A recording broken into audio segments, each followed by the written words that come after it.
What's going on, my trainer club? We are going to check out the Genesect counter guide in Pokemon Go to make sure you know the 100% IVs and all the counters to help you set up to win. So welcome to the trainer club. Here we go. Welcome back, everybody. Let me know in the comments below, how did you guys do on the Shiny Deoxys in Pokemon Go? Or are you more excited about the Shiny Genesect that is coming to Pokemon Go? I am so incredibly excited about this Pokemon. This is going to be a lot of fun. So today what we're gonna do is we're gonna go over all of the counters. We're gonna go over the 100% IVs. We're gonna go over the weather conditions that affect this Pokemon and everything you need to know to make sure to beat it, to take it down, to hopefully get you guys a 100% IV or a shiny Pokemon. The timing is gonna go from August 14th at the 1 p.m. Pacific time, 4 p.m. Eastern, whatever time zone correlates to you, and then that's gonna go all the way until the 21st. So you guys have 7 days in order to get this Pokemon, so make sure you get after it. Before we get into it, I just want to mention that thetrainerclub.com, I have my new high score, 150,000 YouTube subs. Appreciate all you guys. This is going to be my new shirt that's going to be pre-ordering all the way until Sunday, so make sure to get in there. If you do want it, it is a retro Pac-Man render. I absolutely love it. So, without further ado, let's get into everything we do need to know about Genesect. Genesect is going to be a steel and bug type Pokemon. With that combination, it's only gonna have one weakness, and that's gonna be fire, but it's gonna be double weak to fire. So obviously you guys know what we are gonna make up some of our counters with. And then as far as the resistances go, bug and steel combination is gonna give it a pretty good amount of resistances. It's going to double resist grass and poison. Going to single resist bug, fairy, dragon, ice, normal, psychic, and steel. So if you guys are planning to play in the Master League coming up soon, look at the resistances on this Pokemon. Although it is not the tankiest Pokemon, with a max CP of 3353, an attack of 252, a defense of 199, and a stamina of 174, it is definitely a little bit heavier on the attack, but the one positive towards this Pokemon is all of the resistances that it does have, being that it is bug and steel type. As far as the 100% IVs, at level 20, it is going to be 1916 for the 100% IVs. And then there's going to be two conditions that are going to boost this Pokemon all the way to level 25, which is going to be snow for the steel, rain for the bug. It's going to be 2395 for level 25 100% IV. And guys, we have the Shiny Genesect out that honestly is probably one of the coolest stark difference, like bam, right in your face type shinies. It is like a ruby red shiny. I am incredibly excited about this one. The Deoxys is pretty cool. This one, next level, I am excited to go harder after this Pokemon. And then as far as the movesets that it gets 3 different typings of moveset. It gets bug, steel, and normal. So for the quick moves, it's going to get Fury Cutter and Metal Claw. And then as far as the charge moves, it's going to get Hyper Beam, X Scissor, and Magnet Bomb. So there's not really any moves in here that are going to pose too much of a problem for any of our Pokemon. In fact, most of the Pokemon that we are going to use are going to resist at least 2 of the moves that are coming at us, which are going to be the bug typically and the steel typically, because that's what's going to make up the counters. So without further ado, let's start off with the counters in Pokemon Go. We're going to go over a couple shadow type counters first, because there are actually some in here that some of us may have powered up, including myself. And then I'm going to change to the non-shadow counters because we really only have one of each of these top counters. But before I give you the counters, how many trainers are we going to need to be able to take down Genesect? So according to PokeBattler, big shout out to them for sponsoring one of our last videos and giving us the new raid app to make sure we know and can beat this Pokemon with the amount of players we have, it is going to be 1.52 players, meaning that we are able to beat it with 2 trainers that have really high level Pokemon, which is definitely beneficial for us, and we have the remote raid invites. So we are sitting pretty with this Pokemon. So, shadow counters starting right now. The Moltres is going to be the #1 counter. So if you guys did max out your Moltres, this is going to be a Pokemon that's going to be beneficial. So the moveset on this is going to be Fire Spin and Overheat. This Pokemon is going to have 12 tests, and it's only going to take 380 seconds to be the reigning supreme #1 Pokemon. Then if we move on to counter #2, in the close second we have Entei with Fire Fang and Overheat combination in the shadow form as well. 390 seconds with 13 deaths. So those 2 Pokemon, if you do have one of each, are definitely Pokemon that would probably be great to sit in the first 2 spots of your party. So now moving on to the non-shadow counters. The #1 spot, if you haven't been able to guess or you haven't foreshadowed, is going to be Reshiram. Reshiram is going to take this Pokemon down in 403 seconds, which is only 23 seconds behind one of the shadow forms, which is pretty crazy powerful. With the moveset of Fire Fang and Overheat combination, so if you guys have maxed out a Reshiram, this is definitely going to be a good place for you guys. And the Reshiram is going to be single resistant to bug as well as the steel typing, which is beneficial.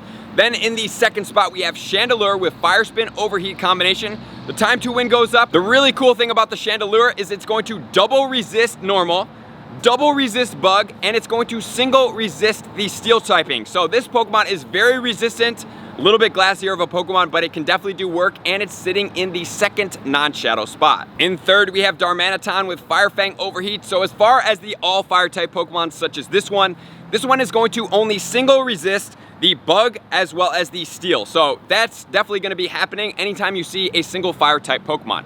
Next, we're going to have Moltres with the Fire Spin and Overheat in the non-shadow form. Moltres is going to double resist bug and single resist on the steel typing. So guys, if you haven't seen the trend, all these Pokemon are going to be fire, and all of them are going to at least single resist bug as well as steel typing. Some of them are also going to resist the Hyper Beam as well, which is really cool, and it's going to be really easy to set up our parties, which we will check out in a second when we check out the weather conditions. And then in the fifth spot, we have the Blaziken with the Fire Spin and the Blast Burn combination. You need the Blast Burn on that Blaziken in order to make it as powerful as it is in the fifth spot. In the sixth spot, we have the Heatran with the Fire Spin Flamethrower combination. Heatran is going to be fire and steel, double resistant to bug, double resistant to steel, and then single resistant to normal. And it is a tanky Pokemon that you can either put up front or put at the end if you are raiding hard and you don't want your last Pokemon to die out. In counter 7, we have the Charizard with the Fire Spin and the Comday move of Blast Burn. Once again, it needs that move to sit in the 7th spot.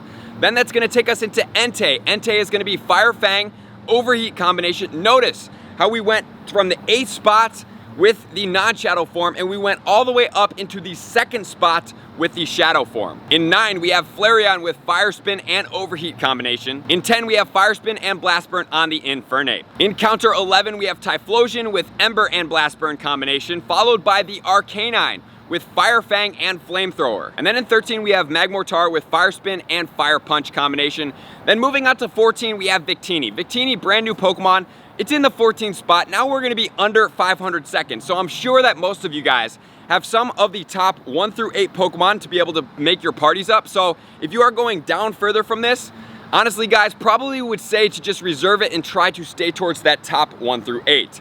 So as of right now, if you guys do want to check out any of these other counters, you can definitely pause so here and check out some of the other counters to make up your party if you don't have some of the top Pokemon in the 1 through 10 spot to make that duo easy, because now we are getting into territory that's not going to be so much easy as a duo. So that's going to do it for the counters, guys. Make sure to make your parties the most efficient that you can and stay towards the top, because the more Pokemon in the fire category, in the stronger forms you have, even if you have 1 or 2 shadow Pokemon in the first spot, it's gonna take down this Genesect a whole lot easier. So what are the weather conditions that are going to affect this Pokemon? Then I'm gonna give you what my party setup's gonna look like. The weather conditions in the sunny weather is gonna be the absolute best time for us to fight against Genesect, because we're gonna get all of our fire Pokemon boosted. Man, this Pokemon is gonna go down extremely fast. So really, since fire is the only weakness, this sunny condition is gonna be the best time to take down the Genesect fast. Next, we have the partly cloudy weather. Partly cloudy weather is going to boost rock and normal type Pokemon. Since rock is not effective, but normal is going to be the Hyper Beam. This moveset is going to be one of the less resisted movesets that we're going to fight against, so it's probably going to hit relatively hard. Then moving onward in the cloudy weather is not going to affect us at all, because it is not going to boost any of these typings that are going to be effective against this Pokemon. Then if we move into rainy weather is going to boost the Genesect all the way to level 25. So that's going to be when you need to know the level 25 100% IV at 2395. And it's also going to boost all the bug type moves. So the Fury Cutter and the X Scissor are going to be boosted during that time frame. So it's going to be a little bit more challenging, but still should be relatively manageable. And I would still anticipate that you could duo it. Then we have foggy weather that's not going to have effect. Then we do have the snowy weather, which is going to boost Genesect all the way to that 2395 level 25 100% IV, and it's also going to make the steel type moves stronger. So the Metal Claw and the Magnet Bomb are going to hit a little bit harder, which is relatively okay because our fire type Pokemon generally resist all of those moves. And then finally, we do have the windy weather. Windy weather is not going to have an effect in this game for this Pokemon. So with all that said, what will my counters be up? Guys, honestly, if you have any of these Shadow Pokemon maxed out, I do have a Shadow Entei maxed out, that's a 96%. That's gonna be my #1 party taker. And if you guys have Moltres in the Shadow form that you did get on GoFest Day 2 and you have maxed it out and it has these movesets, definitely gonna be good because it doesn't need to have Sky Attack to be able to take this Pokemon on. But if you're looking for the safest Pokemon, guys, anything with that Fire and Steel type combination, such as the Heatran, heavily resistant, and the Chandelure, heavily resistant, even though the Chandelure is a little bit more on the glassy end, higher attack, still does work, and it's gonna resist all of the moves and have double resistance to 2 of them. Same with the Heatran, double resistance to 2 of them. So just stay through counters 1 through 6 in the Shadow forms if you can, or counters 1 through 6 in the regular forms if you can. So, guys, Shiny Genesect is a very desirable Pokemon. We cannot trade this Pokemon because it is a mythical. We are not able to trade it, so you're going to have to catch that Shiny. For yourself, it is not going to be a fail-safe Shiny. So with all that said, I appreciate you guys for being here. Likers, commenters, subscribers, Patreon members, everybody takes your support, subscription, and participates to the next level. I'm going to see you guys out on the next video. Peace! I just want to take a moment and sincerely thank all of my Patreon members, everybody that has taken their subscription to the next level and chosen to support me on this platform. I greatly appreciate you guys. As a growing channel and really trying to grow and improve as much as I possibly can, I really appreciate the extra support. You guys mean the absolute world to me. I cannot wait to connect with you soon, and I appreciate you guys all for being a part of the Trainer Club. I will see you guys out on the next video.